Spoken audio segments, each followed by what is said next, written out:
88 लोकांना फक्त 80च्या पुढे मार्क्स होते.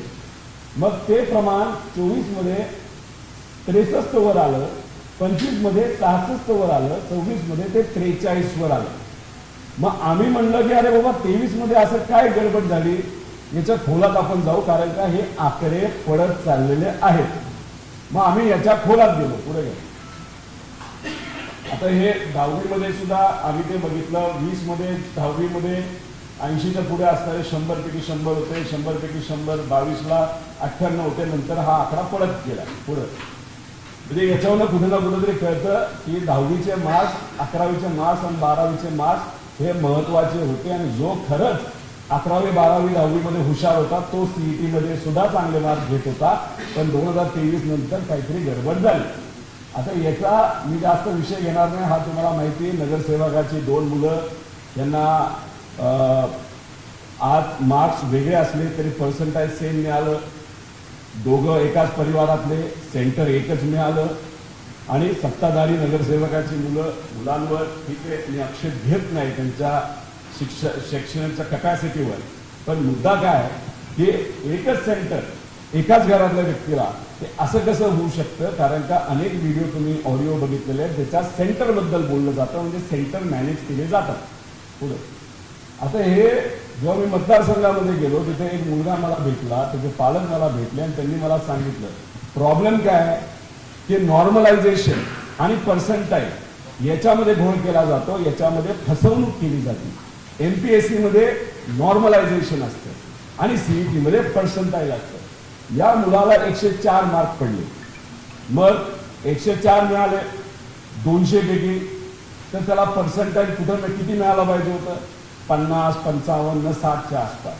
म्हणजे किती मुलं बसली, मग किती लोकांना किती मार्क मिळाले, मग काय पर्सेंटेज होतं, असं काहीतरी गणित असतं, त्याच्यातून पर्सेंटाइल काढलं जातं. त्याला 200 पैकी 104 मार्क पडून सुद्धा त्याचं पर्सेंटाइल आलं 9. मग मुलगा आणि वडील गेले कुठं, सीईटीचा प्रमुख कार्यालयाला. त्यांनी म्हणलं की आम्हाला हा फॉर्म्युला द्या. तिथले अध्यक्ष आणि अधिकारी म्हणाले आम्ही देऊ शकत नाही. ते म्हणाले का देऊ शकत नाही, नाही नाही हे कॉन्फिडेन्शियल गोष्ट असते, आम्ही देऊ शकत नाही. आरटीआयच्या माध्यमातून द्या, तेही आम्ही देऊ शकत नाही. त्यालाही त्यांनी उत्तर दिलं नाही. आम्ही आज एक पत्र तिथे लिहिणार आहोत की याबद्दलची माहिती आम्हाला त्या ठिकाणी पाहिजे. त्यामुळे इथं काही ना काहीतरी घोळ झालाय, हे 100% खरं आहे. पुढे आता हा ऑडिओ तुम्ही ऐकलेला मी बोलणार नाही. याच्यामध्ये 15 लाख रुपये ऑफर केले जातात, सेंटर मॅनेज केलं जातं. पुढे घ्या, पुढे घ्या, पुढे. आता बघा, इथं सुरू होतो पैशाचा खेळ. म्हणजे गरीब आई वडील इकडनं पैसे आण, तिकडनं पैसे आण, 3 लाख गोळा कर, 4 लाख गोळा कर, 2 लाख गोळा कर, मुलांना क्लासेसला लाव. आपलं छपराचं घर छपराचंच राहतं. आपण कधी तिथं माडी बांधू शकत नाही का, मुलांचं शिक्षण करायचं असतं. मोटरसायकलवर प्रवास करत असतो तर गाडी घ्यायचं स्वप्न आई वडिलांचं असताना सुद्धा मुलांना शिकवण्यासाठी आई वडील गाडी घेत नाहीत, पण मुलांना शिकवतात का, जे आपल्याला जमलं नाही कदाचित आपल्या मुला मुलीकडनं त्या गोष्टी होऊ शकतील जर डॉक्टर इंजिनियर झाल्यानंतर. पण मग घोळ कुठं होतो बघा, पैशाचा घोळ नेते आणि अधिकारी करतात. आणि तिथं तो घोळ झाल्यामुळे सामान्य लोकांच्या मुलांच्या आयुष्यामध्ये तिथं गोंधळ निर्माण होतो. आता 2021 ला तिथं जेव्हा टेंडर झालं होतं, एडुस्पार्क या कंपनीला ते टेंडर मिळालं होतं. त्याच्यात लोएस्ट कोण होतं, तर लोएस्ट होतं टीसीएस. 3दा टेंडर झालं, 3दा टीसीएस हे लोएस्ट होतं, 3दा ते कॅन्सल केलं आणि कसं तरी एड्युस्पार्कला त्या ठिकाणी ते काम देण्यात आलं. मग एड्युस्पार्कली काय केलं, तर एड्युस्पार्कली ते काम दुसऱ्या एका कंपनीला दिलं. ती कुठली कंपनी, ती आहे मेरिट ट्रॅक कंपनी. आता मेरिट ट्रॅक कंपनीचं रेप्युटेशन काय हे थोडंसं बघा. जम्मू काश्मीरमध्ये मेरिट ट्रॅकला हे ब्लॅकलिस्ट केलं गेलं का, कारण त्यांनी परीक्षेमध्ये घोळ केला. बरं, आता हे ब्युरो ऑफ इंडियन स्टँडर्ड्सनी सुद्धा त्या मेरिट ट्रॅकला ब्लॅकलिस्ट त्या ठिकाणी केलेलं हे पत्र मी तुम्हाला तिथं लावलेलं आहे. पुरावे आमच्याकडे आहेत. त्याच्याच बरोबर आपण जर बघितलं तर 2023 ला टेंडर हे एडुस्पार्कलाच मिळालं. आता तिथे येण्याऐवजी इथं मी सांगतो आता 500 रुपयाचं टेंडर एडुस्पार्कला मिळालं. एडुस्पार्कने ते मेरिट ट्रॅकला दिलं. आता 500 रुपयाचं टेंडर एडुस्पार्कला मिळालं असेल तर मेरिट ट्रॅकला कदाचित ते 300 ला दिलं असेल. त्यामुळे डायरेक्ट प्रॉफिट 200चा एडुस्पार्कला काय न करता त्या ठिकाणी काम मिळालं. आणि मग आता 2023 ला आपण जर बघितलं तर परत एकदा एडुस्पार्क या कंपनीला हे काम त्या ठिकाणी मिळालेलं आहे. पण हे एडुस्पार्क नावाची जी कंपनी ना फार हुशार कंपनी आहे. विप्युअर नावाचा ग्रुप आहे, पुढे कधीच येत नाही. पण किती मोठी कंपनी आहे आणि कशा पद्धतीने हे झोल या महाराष्ट्रामध्ये शिक्षण व्यवस्थेमध्ये रिक्रुटमेंटमध्ये आणि या देशामध्ये करतात हे मी तुम्हाला दाखवून देतो. पुढे घ्या. आता हे बघा सीईटी सेलद्वारे ठराविक कंपन्याला देण्यात आलेले निविदेची हे मी तुम्हाला सगळी त्या ठिकाणी नावं दिले. हिंदू एज्युकेशन ही नावं सगळी त्या ठिकाणी आहेत. आता याच्यामध्ये 21 ते 25 पर्यंत या कंपनीला 384 कोटी रुपयाची कामं त्या ठिकाणी दिली आणि LTC प्रकल्पासाठी 225 कोटी 680 कोटी रुपयाची कामं दिली गेली. पुढं आता हे बघा हे तुम्हाला येल्लो जे दिसत आहेत ना ही कंपन्या वेगळ्या आहेत पण त्या एकाच मालकाच्या कंपन्या आहेत. आणि जे ग्रीन टिक दिसते त्या ग्रीन टिक कंपनीला त्या ठिकाणी काम मिळालं. आता सामाजिक न्याय विभाग स्किल ट्रीला काम मिळालं. आता उच्च तांत्रिक शिक्षण विभाग तिथं एडुस्पार्कला काम मिळालं. शालेय शिक्षण इंडसला मिळालं. त्यानंतर शालेय शिक्षण व क्रीडा हे तिथं मिनिटेकला मिळालं. आता हे मी तुम्हाला सांगतो की हे आहे टेंडर मध्ये झोल करायची एक चेन असते आणि त्या चेन मध्ये एडुस्पार्क जो जी कंपनी आहे त्याचा जो मूळ मालक आहे त्याच्याच या सगळ्या कंपन्या आहेत. त्यांच्याच कंपन्या या प्रत्येक टेंडर मध्ये भाग घेतात. त्या टेंडर मध्ये भाग घेऊन त्यांच्याच एखाद्या कुठल्या तरी कंपनीला काम मिळतं म्हणजे मिळतंच. हे रोहित पवार म्हणतो असं तुम्हाला वाटत असेल तर साफ चुकीचं आहे. कोण बोलतं हे जर तुम्हाला बघायचं असेल तर पुढची स्लाइड हे तुम्हाला सर्वांना बघणं फार महत्वाचं आहे. हे कोण म्हणतंय तर हे म्हणते बिहार सरकार. बिहार सरकारने उदाहरण दिलं की एडुस्पार्क सारख्या कंपन्या जाळं कसं निर्माण करतात, एखाद्या टेंडर मध्ये कार्टलिंग कसं करतात. हे जर तुम्हाला बघायचं असेल तर महाराष्ट्रामध्ये ज्या पद्धतीने काम एडुस्पार्क आणि त्यांच्या मित्र कंपन्याला दिली जातात याचा अभ्यास करावा. हे रोहित पवारला नाही सांगितलं, हे सांगितलं पंतप्रधानांच्या कार्यालयाला. म्हणजे PM साहेबांच्या कार्यालयाला बिहारच्या सरकारने त्यांनी केलेला तपास हा तिथं पाठवण्यात आला. त्याच्यामध्ये महाराष्ट्राचा खूप चांगला रेफरन्स दिला गेला नाही की महाराष्ट्रामध्ये शिक्षण क्षेत्रामध्ये उत्कृष्ट असं काम चालू आहे आणि ते आम्हाला त्या ठिकाणी कॉपी करायचे असं न सांगता सांगण्यात आलं ते सुद्धा बिहार सारख्या राज्याने की महाराष्ट्रामध्ये मोठ्या प्रमाणात भ्रष्टाचार त्या ठिकाणी चालू आहे आणि अशी गोष्ट होऊ नये याची दक्षता ही केंद्र सरकारने त्या ठिकाणी घ्यावी आणि त्याची कॉपी महाराष्ट्र सरकारला दिली गेली होती का तर हो ती कॉपी दिली गेली होती आणि ती देऊन सुद्धा या एडुस्पार्क आणि त्यांच्या मित्र कंपन्यांना तिथं कामं ही सहजपणे तिथं दिली गेली का नेत्यांना आणि अधिकाऱ्यांना करोडोमध्ये त्या ठिकाणी पैसा ही स्पार्क नावाची जी कंपनी आहे आणि त्यांच्या ज्या स्वतःच्या चेनमध्ये असणाऱ्या कंपन्या आहेत ते त्या ठिकाणी देतात. ह्याचे सगळे पुरावे मी माझ्या सोशल मीडियावर टाकणार आहे. बिहारचा रिपोर्ट तिथे टाकणार आहे. त्यामुळे आम्ही जेव्हा बोलतो आम्ही हवेत बोलत नाही, ती आमची संस्कृती नाही. आम्ही जेव्हा बोलतो तेव्हा पुराव्या सकटच बोलतो. त्यामुळे CET मध्ये जो घोळ झालेला आहे तो 100% झालेला आहे. त्याच्यामध्ये जो घोळ झालेला आहे, एक तर टेंडर घेण्यामध्ये घोळ झालेला आहे आणि तिथं असणारा जो सगळा डेटा आहे त्या डेटाचा वापर करून मुलांच्या पालकांच्या नंबरवर फोन करून एक वेगळ्या कॉल सेंटरच्या माध्यमातून वेगळा धंदा सुद्धा त्या ठिकाणी सुरू केला गेला आहे, असं आमचं ठाम मत आहे. पुढे त्यामुळे हे सगळे पुरावे हे आम्ही MSCET त्या ठिकाणी देणार आहोत, मुख्यमंत्री साहेबांना देणार आहोत. बिहार सरकारने त्यांच्या इन्व्हेस्टिगेशनच्या माध्यमातून हे प्रधानमंत्री साहेबांना दिलंच आहे, तर त्यांना सुद्धा आम्ही ईमेल पाठवणारच आहोत. कारण का त्यांची एक रील फार फेमस झाली होती की मैं किसी को भी नहीं छोडूंगा, बच्चों का मैं ख्याल रखता हूं. चांगली गोष्ट आहे, फक्त रील पुरतं ते होतं का महाराष्ट्रामध्ये तुमचं जे सरकार आहे आणि तुमच्या या सरकारमध्ये अशा पद्धतीने जो भ्रष्टाचार केला जातो आणि तो भ्रष्टाचार केल्यामुळे लाखो विद्यार्थ्यांचं भविष्य जे आज अडचणीत आलेलं आहे त्या बाबतीत तुम्ही काय करणार आहात हा प्रमुख प्रश्न आहे. त्यामुळे रील पुरतं तुम्ही बोलता का खरंच कृतीतून त्या ठिकाणी तुम्ही बोलणार आहात हे आम्ही बघणार आहोत.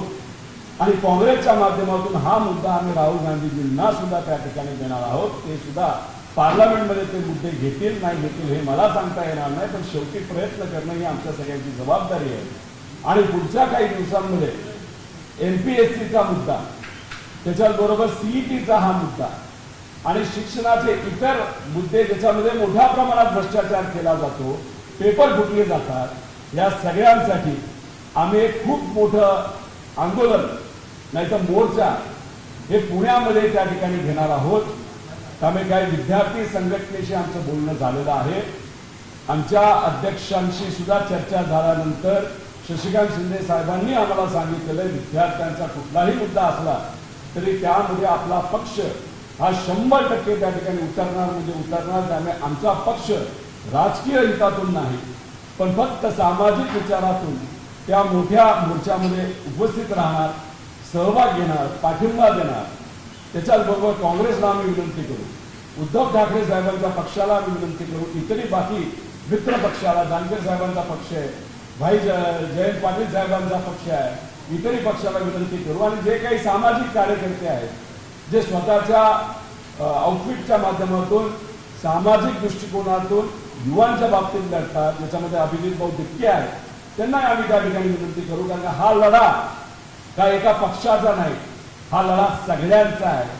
कारण का दुर्दैव असं की दरवर्षी 10 लाख विद्यार्थी याच्यासाठी बसतात आणि याच्यामध्ये जर भ्रष्टाचार होत असेल तो आम्ही कधीही खपून घेणार नाही. आणि प्रमुख मागणी जी आमची आहे जी MPSC मध्ये सुद्धा आहे, आम्हाला ऑनलाईन परीक्षा नको.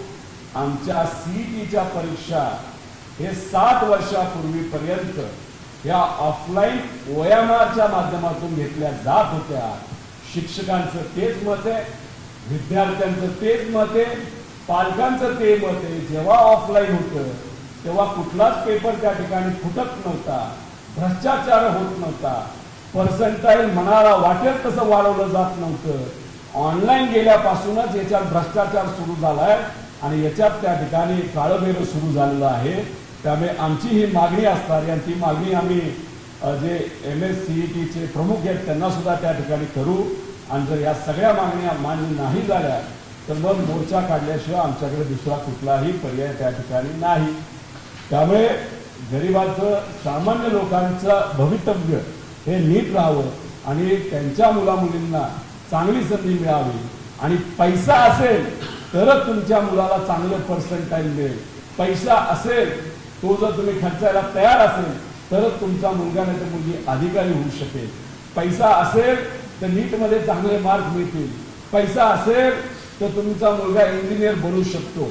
हे जे काय आता नवीन गोष्ट सुरू झालेली आहे फक्त नेत्यांच्या आणि अधिकाऱ्यांच्या घर भरायच्या कार्यक्रमातून म्हणजे भ्रष्टाचाराच्या कार्यक्रमातून हे आम्ही याच्या पुढे खपून घेणार नाही आणि लोकही या बाबतीत काही खपून घेणार नाही असा आम्हा सगळ्यांना त्याच्यामध्ये विश्वास आहे. खरं तर तब्येत डाऊन असताना सुद्धा आज हा मुद्दा मांडणं आणि भूमिका की पुढच्या काही दिवसात एक फार मोठा मोर्चा पुण्यामध्ये आम्ही सर्वजण मिळून विद्यार्थ्यांच्या हितासाठी आणि विद्यार्थ्यांच्या पालकांना सुद्धा आम्ही विनंती करतो की हे काय ठराविकच आकडे आम्ही तुम्हाला दिलेत असं समजू नका. हे पिवळे पिवळे केलेले जे काही नावं आहेत सगळे हे संशय घेणारी मुलं आहेत. म्हणजे ह्यांना जे पिवळं केले म्हणजे ऑलमोस्ट याच्यामध्ये करीबन 45 ते 50% विद्यार्थ्यांमध्ये पर्सेंटाईल हे वाढून दिलेलं आहे. त्यामुळे तुमचा मुलगा तुमची मुलगी घरी बसून क्लासेस करून कष्ट करून तुमच्या कष्टाचा पैसा हा त्या क्लासेसला देऊन त्यांना जेवढे मार्क्स मिळाले, श्रीमंताचं पोरग पैसे देऊन तुमच्या पोरापोरीपेक्षा चांगल्या कॉलेजमध्ये फक्त पैसा होता आणि खर्च केला आणि भ्रष्टाचारामध्ये सहभाग घेतला म्हणून चांगल्या कॉलेजमध्ये श्रीमंताची पोरं शिकतायत आणि गरिबाची सामान्य मध्यमवर्गीयाची पोरं ही मात्र त्या ठिकाणी सेकंड क्लास थर्ड क्लास कॉलेजमध्ये त्या ठिकाणी शिकत आहेत. हे मात्र दुर्दैवी आहे. आणि मुलं जे होतकरू आहेत पण फक्त पैसा हा मात्र त्यांच्या पालकांकडे नाही, म्हणून तर त्यांच्यावर जो अन्याय होतो तो आम्ही याच्या पुढे होऊन देणार नाही. धन्यवाद. रोहित पवार ज्या पद्धतीने सध्या डिफरेन्शिएट करण्याचा प्रयत्न करतायत की 12वीच्या परीक्षेमध्ये मार्क कमी आहेत, सीईटीचे पर्सेंटाईल वाढलेले आहेत, असं करणं चुकीचं आहे. कारण दोन वेगवेगळ्या परीक्षा आहेत, दोघांची प्रश्नपत्रिका जी आहे त्यामध्ये सगळ्या वेगवेगळ्या विषय असतो, लिहिण्याची पद्धत जी आहे ती देखील वेगवेगळी आहे. त्यामुळे अशा पद्धतीने हे होऊ शकत नाही. 12वीची परीक्षा ही केवळ एक माध्यम आहे घेण्यासाठी. सीईटीवर सध्या आता 10 ते 15 वर्षापासून अशा पद्धतीचा हा प्रकार सुरू आहे. त्याला जोडून असा प्रश्न झाला की कॉलेजमधून ट्रेंड बदलत क्लासेसवर गेलेले आहे. असा ट्रेंड जो झाले की विद्यार्थ्यांना असं वाटते की 12वीची परीक्षा ही तेवढीशी महत्त्वाची नाही, तर परीक्षा ट्रॅक करणं जास्त महत्त्वाचं आहे. म्हणून मुलं 12वीच्या परीक्षेवर फोकस करून त्याच्या अभ्यासक्रमावर फोकस आमच्या अभ्यासावर फोकस जास्त करत आहे आणि म्हणून पर्सेंटेज आणि पर्सेंटाईलमध्ये हा फरक येतोय असं त्यांचं म्हणणं. हे बघा, पर्सेंटाईलच्या बाबतीत तो जो मी 9% मुद्दा आपल्यासमोर मांडला त्याचं उत्तर पहिलं सीईटी कडनं येऊ द्या, मग त्याच्याबद्दल मी जास्त खोलात जाऊन बोलेल.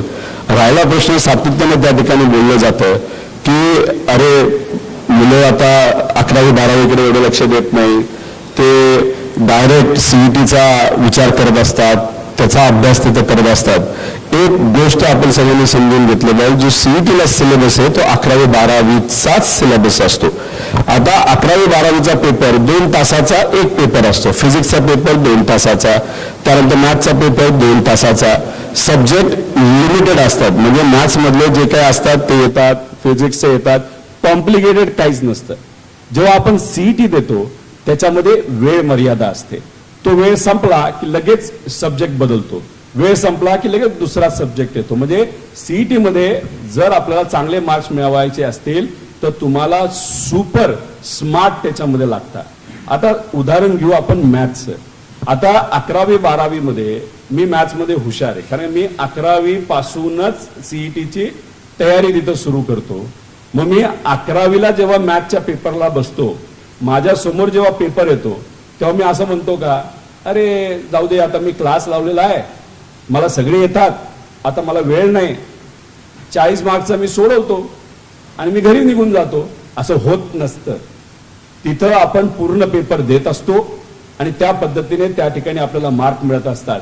आता मी कशाला, तुम्ही बाकी इतिहास जर काढला त्या इतिहासामध्ये आणि बॅक जेव्हा तुम्ही जाता आणि तज्ज्ञांशी बोलता तेव्हा त्या ठिकाणी क्लिअर होतं की पूर्वी 10वीला जो हुशार असायचा 99% लोक हे 80च्या पुढे असायचे, 12वीला 80च्या पुढे असायचे. त्यामुळे हे जे काही युक्तिवाद सीईटी कडनं केला जातो हे चुकीचं आहे. माझं एकच आयुक्तांना म्हणायचंय की तुम्ही नाकाने कांदा सोलण्यापेक्षा आता मी जे काही टेंडरचे विषय काढलेत ना याच्या आधी स्पष्टीकरण तुम्ही द्या. बिहारकडनं तुम्हाला नाही तर या सरकारला पत्र आलं होतं का, ते येऊन सुद्धा त्याच्यावर तुम्ही का कारवाई केली नाही, आणि हे जे काही तिथं कार्टिलिंग केलं जातं त्याच्यावर का ऍक्शन घेतली नाही. जेव्हा तिथं TCS ला हे काम मिळत होतं तेव्हा 3दा ते टेंडर कॅन्सल केलं. का ते कॅन्सल केलं गेलं? त्यामुळे तुम्हाला बोलायचंच असेल तर पुढच्या काही दिवसात या विषयावर बोला, आणि जर तुम्हाला बोलता येत नसेल तर आम्ही, तुम्ही जर जबाबदार असाल, तुम्हाला तर सोडणारच नाही, पण सरकारमध्ये जो कोणी जबाबदार असेल त्याला सुद्धा त्या ठिकाणी सोडणार नाही. त्यामुळे मोघम उत्तर देऊन या लहान मुला मुलींच्या भविष्याबरोबर हे जे अधिकारी आणि नेते मंडळी जे खेळत आहेत हे योग्य नाही असं आमचं मत आहे.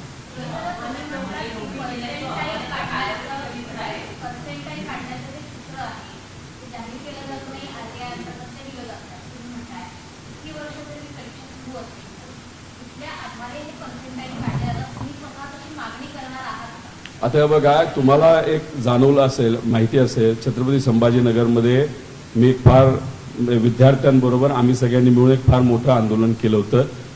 अभिजित दिपके सुद्धा आले होते, त्यानंतर अनेक सामाजिक कार्यकर्ते आले होते, क्लासेसचे सर्व शिक्षक आले होते, विद्यार्थी काही 10-12 हजार लोक तिथं गोळा झाले होते. त्यांचा विरोध काय होता, MPSC मध्ये आम्हाला ऑनलाईन परीक्षा नको का, कारण का त्या परीक्षेमध्ये नॉर्मलायझेशन हा मुद्दा आणला जातो. नॉर्मलायझेशन काय असतं हे MPSCच्या विद्यार्थ्यांना आजपर्यंत कळलेलं नाही. जसं नॉर्मलायझेशन असतं तसं पर्सेंटाईल असतं. एक मोघम ठोकताळा त्याच्यामध्ये आहे.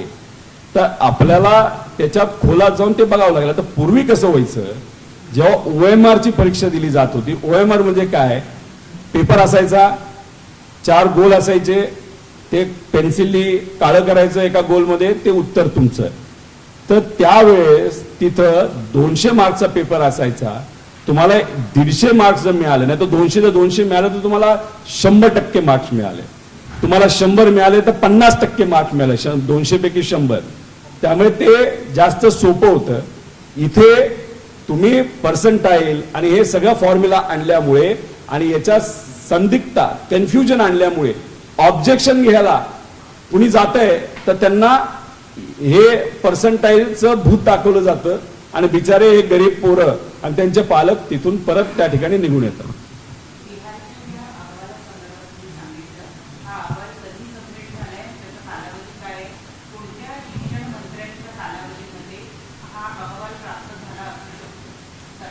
नाही, आता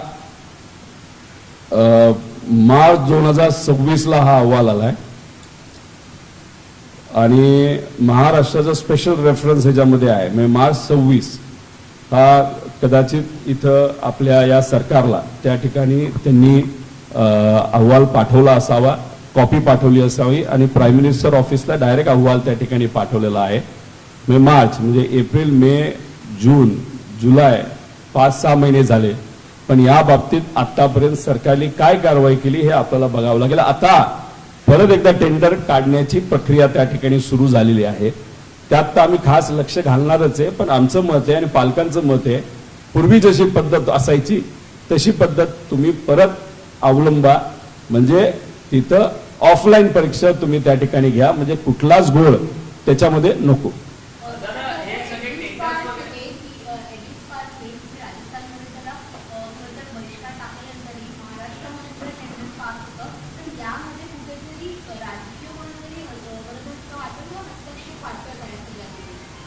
हे बघा, मी यादी तुम्हाला जी दाखवली एड्युस्पार्कच्या मित्र कंपन्यांची आणि स्वतःच्याच मालकीच्या वेगवेगळ्या नावाच्या कंपनीची, मी फक्त महाराष्ट्राची दाखवली. बिहारचा रिपोर्ट तुम्ही जेव्हा वाचाल तेव्हा प्रत्येक राज्यामध्ये कसं कसं त्यांनी ते जाळं आणि कार्टलायझेशन केलंय हे तिथं लिहिलं गेलं आहे. सगळ्यात जास्त महाराष्ट्रामध्ये आहे. म्हणून महाराष्ट्राच्या बाबतीतला मी उल्लेख त्याच्यामध्ये त्या ठिकाणी केलेला आहे. त्यामुळे सहजपणे कोणालाच अशी कामं मिळत नसतात. याच्यामध्ये कुठं ना कुठं तरी मंत्री इन्व्हॉल्व असतात आणि अधिकारी इन्व्हॉल्व असतात. मग असं कुठंतरी म्हणायचंय का या सगळ्या सरकारला की TCS टेंडर भरू शकत नाही, इन्फोसिस टेंडर भरू शकत नाही. अजून या भारतामध्ये म्हणजे आपण जिथं म्हणतो की भारत हे सॉफ्टवेअर हब आहे, तिथं फक्त या एड्युस्पार्कच्या मालकीच्या कंपन्या सोडल्या तर बाकी कुठलीच कंपनी जर तिथे येत नसेल तर हे योग्य नाही. त्यामुळे इथं कार्टलायझेशन 100% त्या ठिकाणी झालेलं आहे. याच्यामध्ये भ्रष्टाचार झालाय आणि भ्रष्टाचार झाल्यामुळेच इथं हा सगळा झालेला आहे असं आमचं ठाम मत आहे.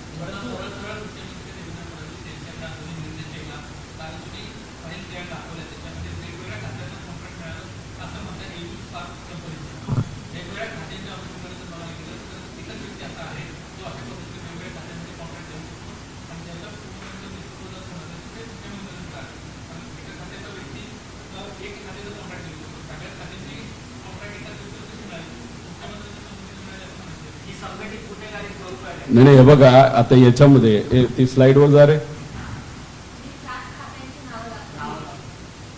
हा बघा आता सामाजिक न्याय विभाग कोणाकडे? शिरसाट. उच्च व तांत्रिक काय ते तंत्र शिक्षण हे फार महाहुशार. आता त्याच्यानंतर शालेय शिक्षण दादा भुसे. आता इथं कुठे आहे? परत आपले हे आलेत चंद्रकांत दादा आणि MS कुठे? चंद्रकांत दादा. तर भाजप पण आहे आणि एकनाथ शिंदे साहेबांचा सुद्धा इन्व्हॉल्वमेंट त्याच्यामध्ये दिसते. आता तुम्ही म्हणाल 2021 बद्दल तुम्ही म्हणला, 2021 ला सत्ता कोणाची होती? महाविकास आघाडीची होती. त्यामुळे उलट आमचं पण मत आहे की त्यावेळेस सुद्धा आमच्यातलं जर कुणी काय केलं असेल घोळ ज्याच्यामुळे विद्यार्थ्यांचं नुकसान झालं असेल तेही तुम्ही शोधा. त्यावेळेस कोण उच्च व तांत्रिक शिक्षण होते हे त्या ठिकाणी तुम्हाला बघावं लागेल. आणि मग आता कोण आहेत हे तुम्ही त्याच्यामध्ये बघा आणि शिक्षण मंत्री कोण आहेत हे तुम्ही त्याच्यामध्ये बघा आणि याच्याबद्दलची त्या ठिकाणी तुम्ही माहिती घ्या. इन्व्हेस्टिगेशन प्रॉपरली सरळ सरळ याच्यामध्ये झालं पाहिजे असं आमचं मत आहे. त्यामुळे मुख्यमंत्री साहेबांना आम्ही याच्यामध्ये जबाबदार धरतोय असं अजिबात नाही. याच्यामध्ये ही जी कंपनी आहे ती आतून त्या कंपनीली सिस्टमला इतकं खाल्लेलं आहे, नेत्यांना इतकं मॅनेज केलेलं आहे की त्या नेत्याला मॅनेज करून दुसऱ्या नेत्याला मॅनेज करून तिसऱ्या नेत्याला मॅनेज करून अशा पद्धतीने कितीतरी शेकडो कोटीची कामं ही सरकारची या विद्यार्थ्यांच्या भविष्याची या एड्युस्पार्क कंपनीने घेतलेली आहे.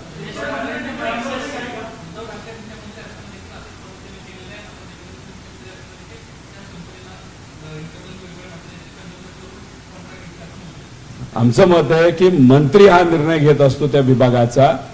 त्या विभागाच्या मंत्र्यांनी हे काम का दिलं याचं शहानिशा त्या ठिकाणी 100% झाली पाहिजे.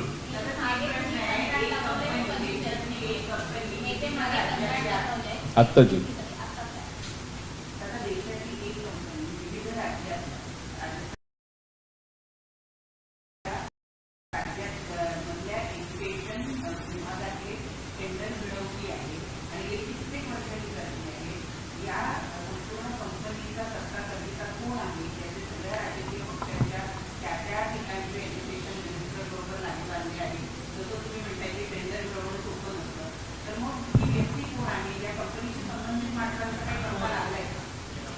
काय नाव या कुटुंबाचं?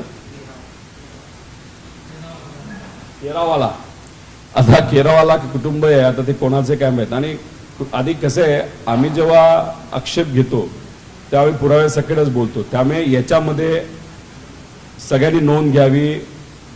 आम्ही कुठेही मुख्यमंत्र्यांना या बाबतीत टार्गेट करत नाही. घोळामध्ये तरी त्या ठिकाणी वाटत नाही, पण या घोळामध्ये जर कोण असेल तर त्या विभागाचे मंत्री 100% याच्यामध्ये इन्व्हॉल्ड आहेत आणि त्यांच्याबरोबर तिथे असणारे अधिकारी इन्व्हॉल्ड आहेत. आता याच्यात अजून एक तुम्हाला गोष्ट मी सांगतो की इथं जेव्हा 2023 ला यांना कॉन्ट्रॅक्ट दिलं गेलं होतं तेव्हा RSSच्या एका व्यक्तीने, त्यांचं नाव कुलकर्णी का काहीतरी आहे, त्यांनी कंप्लेंट केली होती देवेंद्र फडणवीस साहेबांना की या कंपनीकडे असणारे डॉक्युमेंट्स हे सगळे फर्जी आहेत. या कंपनीला त्या ठिकाणी कॉन्ट्रॅक्ट दिला गेला नाही पाहिजे. पण दुर्दैव असं ते पत्र कदाचित मुख्यमंत्री साहेबांकडे पोहोचलं नसावं, तरी सुद्धा 2023 ला याच कंपनीला त्या ठिकाणी काम दिलं गेलं.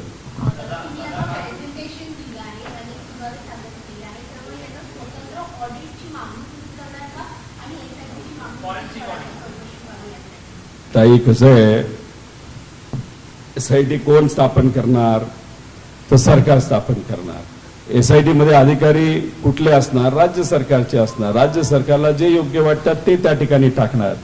त्यामुळे पारदर्शक पद्धतीने याच्यामध्ये तपास होईल असं मला वाटत नाही. पण सर्व पालकांनी जर कोर्टात धाव घेतली आणि कोर्टाला सांगितलं याच्यामध्ये आपल्याला ज्युडिशियल एन्क्वायरी करायची आहे, तर ज्युडिशियल एन्क्वायरी झाल्यानंतर, आणि ते सुद्धा एक असं एक व्यक्तिमत्व, एक एक्स जज की त्यांची प्रतिमा खूप चांगली आहे अशा व्यक्तीला आपल्याला ही जबाबदारी द्यावी लागेल आणि त्यांच्या मार्गदर्शनाखाली आणि काही इतर चांगले माजी अधिकारी यांच्या खाली आपल्याला ही कमिटी फॉर्म करून आपल्याला याचा तपास करावा लागेल.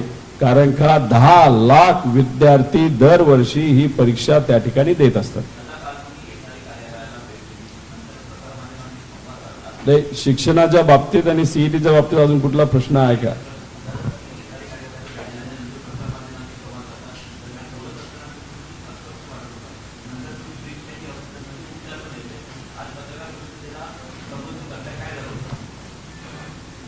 अरे व्हायरल आहे आणि व्हायरल जो झालेला आहे तो अशा प्रकारचा आहे की त्याच्यात बॉडी एक म्हणजे आपल्याला एकतर कमकुवत तुम्ही होत असता, विकनेस तुम्हाला तिथं जाणवतं, तुमचं अंग दुखत असतं, तुमचं डोकं तिथं दुखत असतं आणि त्याला काउंटर करण्यासाठी जी औषधं घ्यावी लागतात ती थोडीशी स्ट्रॉंग असतात. ती औषधं मी घेतलेली आहेत. पण आजची ही पत्रकार परिषद तुम्हाला मी ऑलरेडी सांगितली असल्यामुळे ही पत्रकार परिषद आता मी घेतली.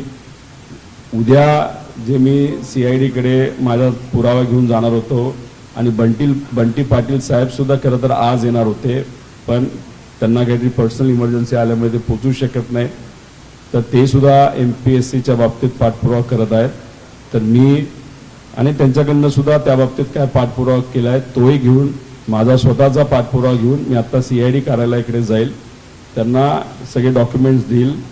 ते जे काही जबाब जो 25 लाख रुपयाचा जो त्या एका मुली विद्यार्थीने त्या ठिकाणी दिलेला आहे तो जबाब आहे ते मला दाखवतील नाही दाखवतील तो त्यांचा त्या ठिकाणी विषय. पण तिथे गेल्यानंतर आपण बघूया आणि तो झाल्यानंतर उद्याच्या ज्या बैठका होत्या तर अनफॉर्च्युनेटली कॅन्सल करून माझं होम डिपार्टमेंट म्हणजे माझी पत्नी यांनी मला आदेश दिलेला आहे की आपल्याला पुण्याला यावं लागतंय, तिथल्या डॉक्टरला दाखवावं लागतंय आणि 2 दिवस घरी थांबावं लागतंय.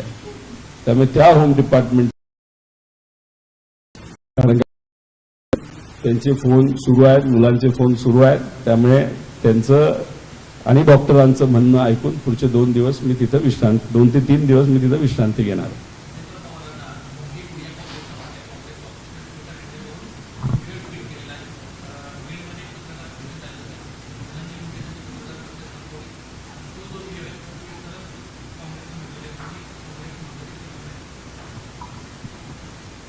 गुंगी गुडिया असं म्हणलं आणि ते चुकीचं बोललं गेलंय असं जर काही अजितदादाच्या पक्षातल्या लोकांना वाटत असेल तर मला असं वाटतं काय चुकीचं कुठंच काही नाही. इंदिरा गांधींना गुंगी गुडिया त्या ठिकाणी म्हणलं जात होतं.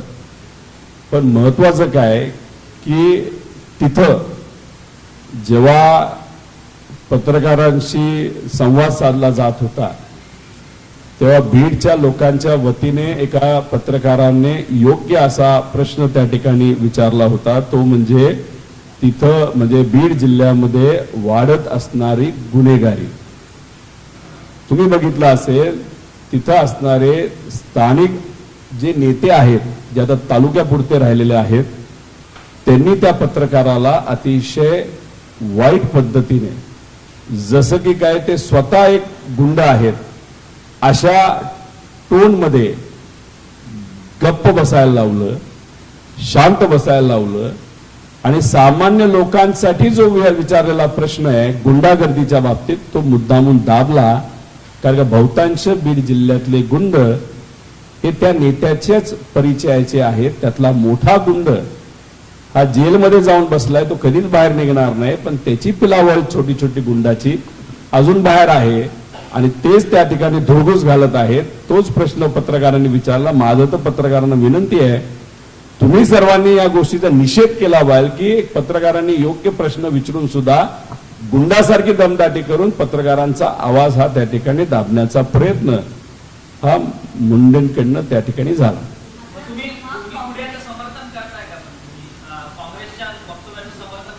नाही, त्याला तुम्ही न पॉझिटिव्हली घेऊ शकता न निगेटिव्हली घेऊ शकता. फक्त विषय एवढाच आहे की अनेक लोकांना अजितदादांची सवय झालेली आहे. दादा आक्रमक पद्धतीने भूमिका मांडायचे, बोलायचे एखादा अन्याय त्या ठिकाणी झाला, किती मोठा नेता असेल तर गप्प बसायचे, नाही तर गप्प करायचे त्याला. पण तीच अपेक्षा तुम्ही सुमित्रा काकींकडनं ठेवणार असाल तर मला वाटत नाही ती कधीच त्या ठिकाणी पूर्ण होऊ शकते, कारण दादांची जागा कुणीच तिथं येऊ शकणार नाही.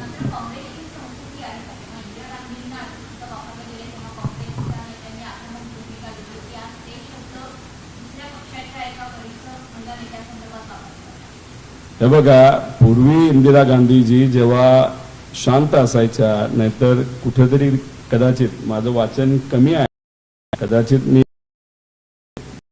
माफ करा, पण त्या काळामध्ये काही लोकांनी लिहिलं होतं की नेहरूजींबरोबर जेव्हा इंदिरा गांधीजी जायच्या तेव्हा त्या शांत असायच्या, त्या ऑब्झर्व करायच्या.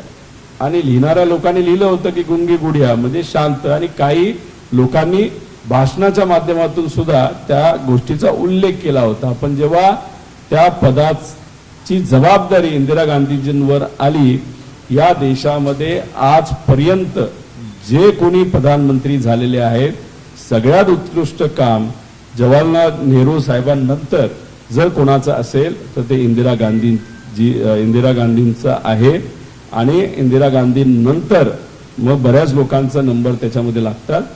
त्यामुळे मला असं वाटतं एका बाजूला चांगलं पण आहे, वाईट पण आहे, पण मुद्दा काय होता, तिथल्या तिथं त्या नेत्याला हटकायला पाहिजे होतं, जे दुर्दैवाने त्या ठिकाणी हटकवलं गेलं नाही.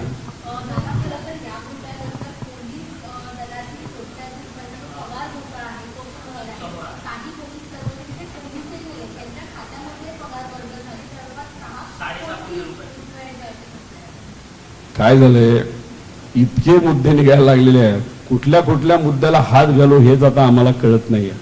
इतका मोठा भ्रष्टाचार या राज्यामध्ये त्या ठिकाणी सुरू झालेला आहे. पेपर फुटीमध्ये भ्रष्टाचार, सरकारी भरतीमध्ये भ्रष्टाचार, लाडक्या बहिणीमध्ये भ्रष्टाचार, शेतकऱ्यांच्या योजनेमध्ये भ्रष्टाचार, इतरही जे काही योजना आहेत ज्याच्यामध्ये आपण MSRDC घ्या, MSIDC घ्या, काल SRA मध्ये आम्ही गेलो, तिथं मोठा भ्रष्टाचार आहे. त्यामुळे या सगळ्या गोष्टींमध्ये एवढ्या मोठ्या प्रमाणात जो भ्रष्टाचार चाललाय, याच्यात जर पोलिसांच्या पगारामध्ये सुद्धा 6-6.5 कोटी जर खाल्ले जात असतील तर हे दुर्दैव आहे. त्या बाबतीत नक्कीच आम्ही लक्ष घालू. 100% आहे. गृह विभागाची आणि तिथे असणाऱ्या नेत्यांची ही सुद्धा जबाबदारी आहे की या राज्यामध्ये कुठं ना कुठंतरी त्या ठिकाणी कायदा व सुव्यवस्था चांगली राहिली पाहिजे. पण दुर्दैव असं, या राज्यामध्ये कायदा व सुव्यवस्था चांगली नाही, रोज काय ना काहीतरी त्या ठिकाणी होत चाललेलं आहे. आणि त्याच्याच बरोबर गृह विभागामध्येच 6.5 कोटी रुपयाचा भ्रष्टाचार होत असेल, हे कितपत योग्य आहे? आणि सामान्य प्रशासनाच्या अंतर्गतच ह्या सर्व परीक्षा त्या ठिकाणी घेतल्या जातात. आणि काही कंपन्या सुद्धा सामान्य प्रशासनाच्या अंतर्गत ह्या रिक्रुटमेंटच्या कंपन्या फायनल केल्या जातात. त्यात सुद्धा एवढा मोठ्या प्रमाणात भ्रष्टाचार असेल तर कुठं ना कुठंतरी मुख्यमंत्री साहेबांची सुद्धा होम मंत्रालय म्हणून सुद्धा आणि त्याच्याच बरोबर CM म्हणून सुद्धा 100% जबाबदारी आहे.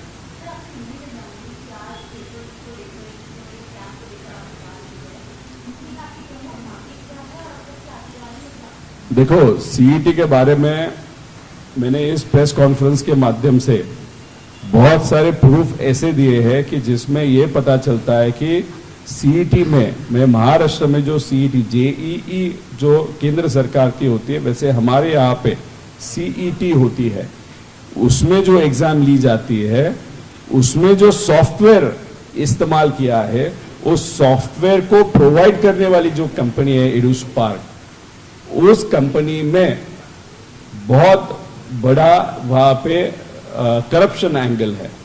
एक तो 2021 में उनको जब काम दिया था तब TCS इस कंपनी को L1 या सबसे लोएस्ट प्राइस का उन्होंने वहां पे टेंडर भरा था, उनको काम मिला था TCS को, लेकिन वो कैंसिल किया गया, 3 बार कैंसिल किया गया, फिर वो काम दिया गया EduSpark को.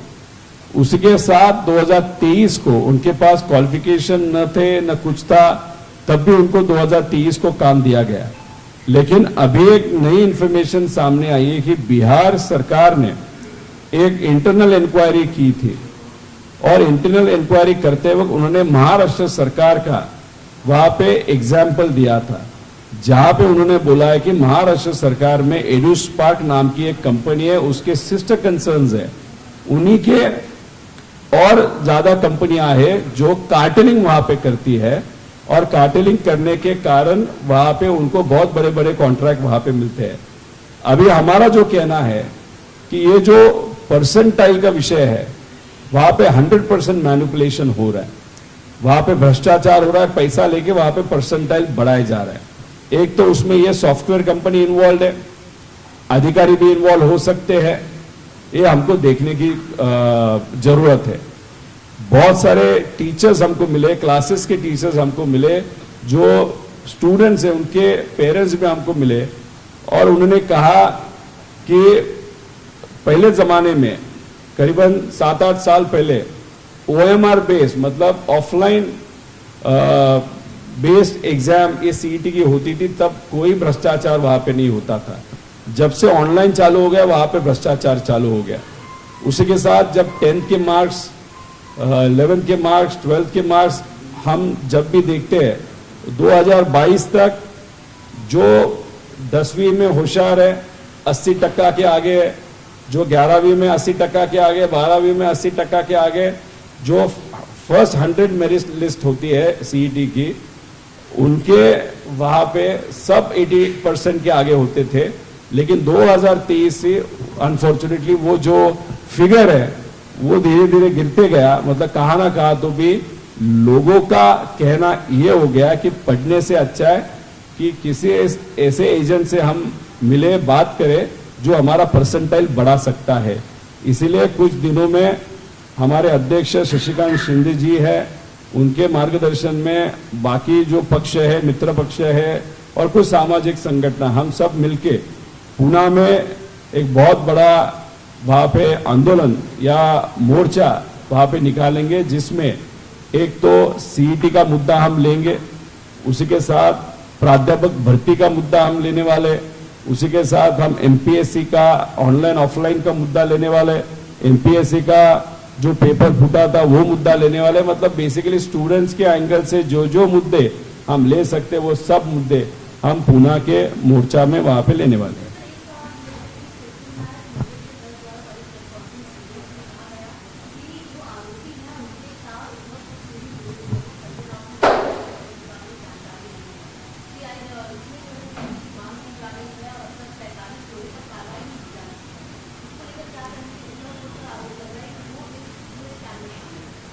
ढूंढो, पकड़ो, जेल में डालो, जो जो व्यक्ति उसमें जिम्मेदार है उनके नाम आगे आने चाहिए।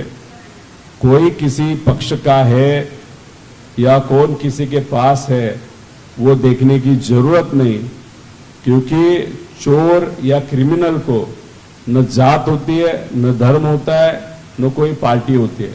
उस व्यक्ति को ढूंढ के उसके ऊपर कार्रवाई करना बहुत इंपॉर्टेंट चीज है। और उसी के साथ मंदिर में अगर कोई चोरी करता है तो उसके जैसा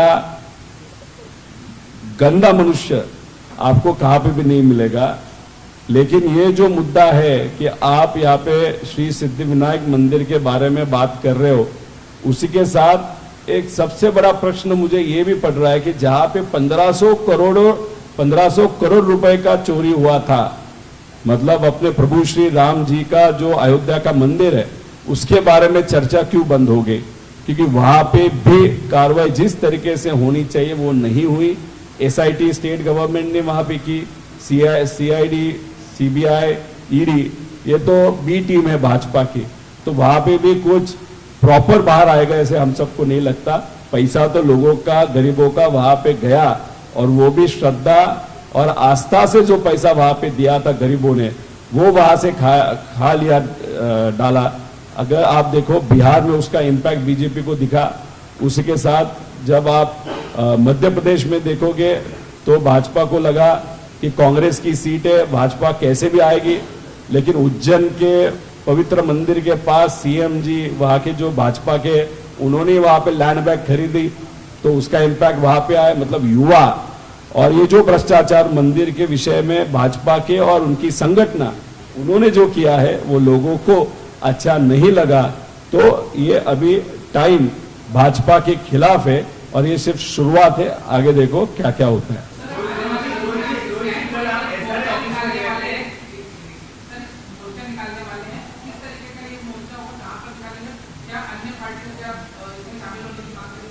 हम अध्यक्ष से बात करेंगे, ये कोई एक पार्टी का मुद्दा नहीं रहेगा, ये सबका मुद्दा रहेगा। कोई भी पार्टी का बैनर वहां पे लिया नहीं जाएगा, वहां पे सिर्फ इंडियन फ्लैग होगा, बाकी कोई किसी पार्टी का कोई भी फ्लैग वहां पे आपको नहीं दिखेगा।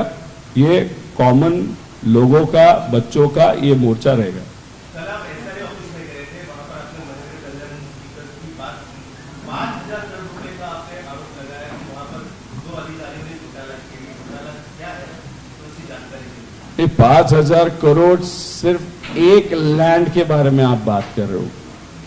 ये लैंड कहाँ पे, तो आप मुंबई में एट्रिया मॉल जो है वर्ली में, उसके पास जो पेट्रोल पंप है, उसके पास जो नाला है, उस नाले के पास ये जमीन है। ये करीबन 27,000 स्क्वायर मीटर की जमीन है और उसमें क्या, ये टोटल जो जमीन है वो एसटीपी के लिए रिजर्व थी, 27,000 स्क्वायर मीटर।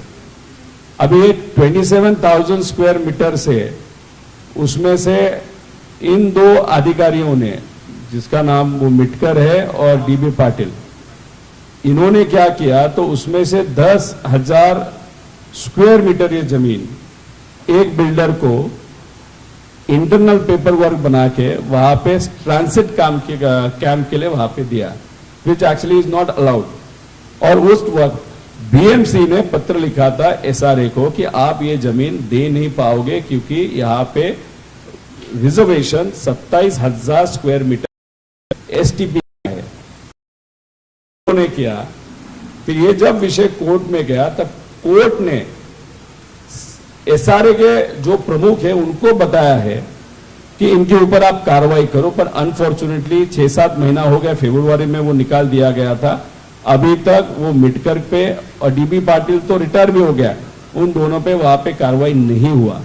ये सिर्फ एक 10,000 स्क्वायर मीटर के बारे में मैं बात कर रहा हूं, जो एकदम वर्ली के हार्ट में, वहां का रेट क्या चल रहा है आप देख लो। ये एक केस है, अभी ऐसे बहुत सारे केसेस हम निकालेंगे जिसमें ये मिटकर और ये इन्वॉल्व है।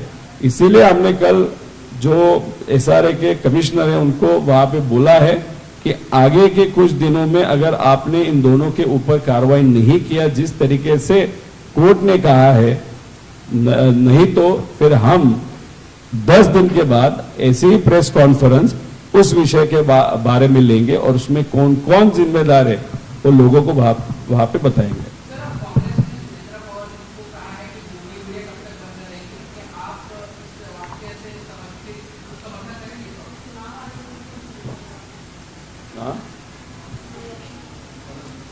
नहीं देखो, गुंगी गुड़िया ये एक तरफ से अच्छा भी स्टेटमेंट है और गलत भी स्टेटमेंट है, क्योंकि इंदिरा गांधी जी को गूंगी बुढ़िया कोई लोग वहां पे कहते थे। जब उनको वहां पे संधि दी गई या उनको अपॉर्चुनिटी मिली तो उनके जैसे प्राइम मिनिस्टर आज तक कोई नहीं बना। मतलब सबसे बड़ा काम किसी ने किया तो होगा तो नेहरू जी ने किया, उसके बाद इंदिरा गांधी जी ने बहुत बड़ा काम किया है।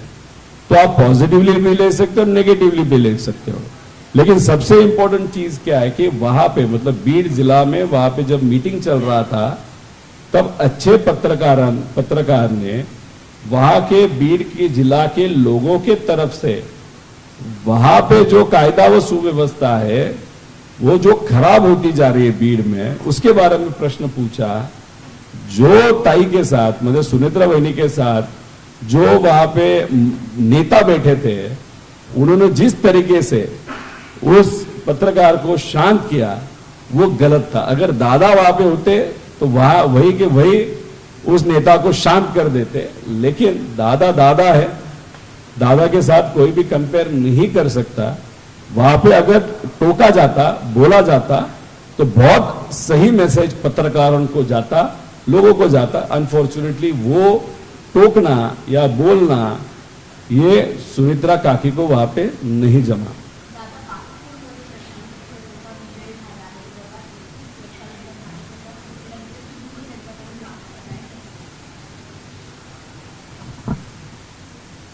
युवांचं जे आंदोलन या देशामध्ये झालं होतं, त्याच्याच बरोबर प्रभू श्री रामांच्या पवित्र भूमी अयोध्यामध्ये जो भाजप आणि भाजपच्या संलग्न असणाऱ्या संघटनेमधल्या काही लोकांनी जो 1500 कोटी रुपयाचा भ्रष्टाचार केला, या गोष्टी जेव्हा लोकांमध्ये त्या ठिकाणी पोहोचल्या आणि पोहोचत चाललेल्या आहेत, त्याचाच हा एक परिणाम आहे असं आपल्याला म्हणता येईल। खरं तर त्यांची लीड ही अजून खूप जास्त असली असती असं आम्हालाही वाटतं आणि त्यांनाही वाटतं, पण शेवटी ईव्हीएमच्या या लढाईमध्ये एक वेव्हवर पण काही गोष्टी चालत असतात। त्याच्यामध्ये समजा त्यांची लीड ही कदाचित 50,000ची असू शकली असती, 60,000ची असू शकली असती, पण ते ज्या लीडली आलेले आहेत ती थोडी कमी आहे। तर कदाचित हे जर बॅलेट पेपरवर झालं असतं तर त्यांची लीड आपल्याला 60 ते 70,000ची लीड त्या ठिकाणी दिसली असते।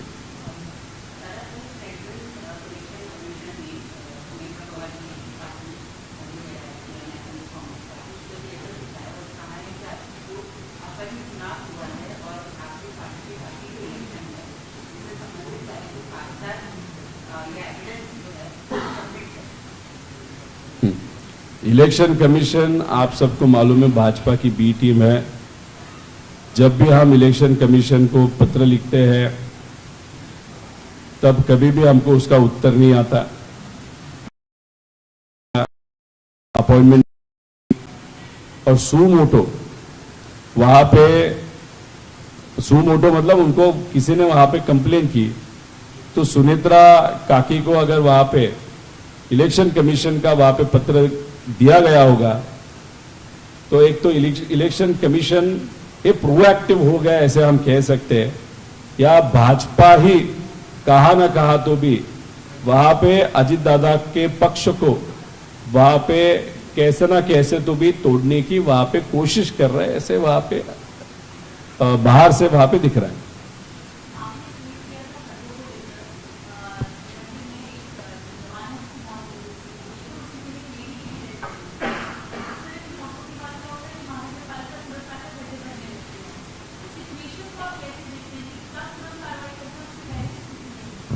जैसे कि यहाँ पे जो पेड़ गिरे थे, पेड़ गिरने के कारण एक बच्चे की वहाँ पे मौत हो गई, कोई चलते वक्त एक मैनहोल में गिरा, फिर वहाँ पे अनफॉर्चुनेटली उनकी मौत हो गई। ऐसे बहुत जन की मौत होने के बाद वहाँ पे जो मेयर है वहाँ पे जाते हैं, 10 लाख रुपए का घोषणा करते हैं और विषय वहाँ पे खत्म हो जाता है। लेकिन ये सिस्टमिक प्रॉब्लम है, इसको अगर सॉल्व करना है तो सिस्टम को बदलना पड़ेगा।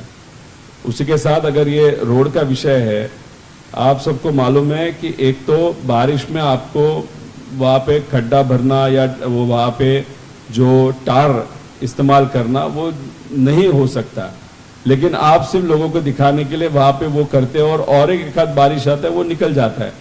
तो अगर करते वक्त राइट टाइम पे, जहाँ पे मतलब समर में या विंटर में जब भी आप वहां पे काम कर रहे हो, अगर स्टार्टिंग में ही वहां पे अच्छा काम अगर आप करते तो वहां पे खड्डे तो नहीं पड़ते।